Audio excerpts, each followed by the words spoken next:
Darren, I mean, we mentioned multi-purpose. What are some of the other things? I mean, what can we use it for? Well, what's it designed for? It's a question of looking at the philosophy really of, as Malcolm just outlined there, looking at it from two particular ways. Number one is looking, well, what type of events can we hold on the pitch?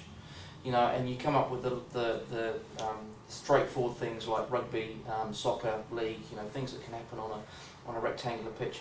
Then you go into things like, well, softball. We can play softball under this thing. You can play some configurations for tennis, basketball. I mean, these things are all feasible. Obviously, we're going to look at it from an operational perspective and look at it from a layover perspective in terms of how those events run, but they are all feasible. Then you go beyond that into the realms of the concerts, you know, entertainment events, military tattoos, all those sorts of things can all happen on the pitch. And again, as Malcolm said, you're limited by your imagination. The next issue to look at is, well, if you take the pitch out and look at the buildings that are associated with that, you end up, as we said, the conferences, the exhibitions, the trade fairs, the day meetings, the seminars, potential teaching areas for the university. Effectively, what you're making this thing is use every single day of the year. So it's just people coming and going all the time. In fact, just to go further on with that concept, one of the things that we have sort of touched on is we're going to have one of the biggest commercial kitchens in Dunedin located at the stadium. So there is a possibility, well, why don't we build a training kitchen rather than a commercial kitchen, so that it can be used by students or whatever who can run courses there, potentially through the Polytechnic or other courses like that. And then it's only on event days that you convert it into a commercial kitchen. Now that's just an idea at the moment, and we haven't taken it very far.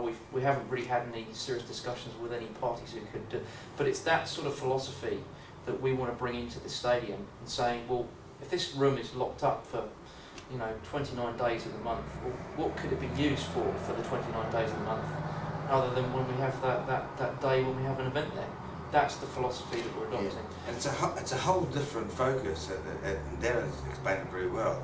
It's not about getting rugby playing there, that's important, but it's about all the other opportunities that this presents, and the design that's been put in place has a huge amount of flexibility.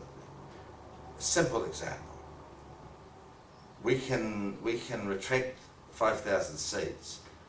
We've got some doors that come across, and that's isolated off as a flat area, roofed, that could seat. It could do all sorts of things. You could have a big banquet there. You could have the Halberg Sports Awards, which don't come here because they've got anything big enough.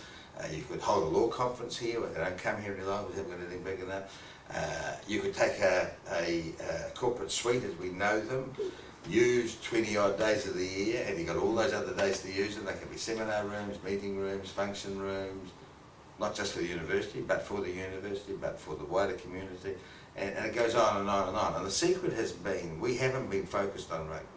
We've been focused on multi-use every day of the year if we possibly can, and that's a completely different scenario.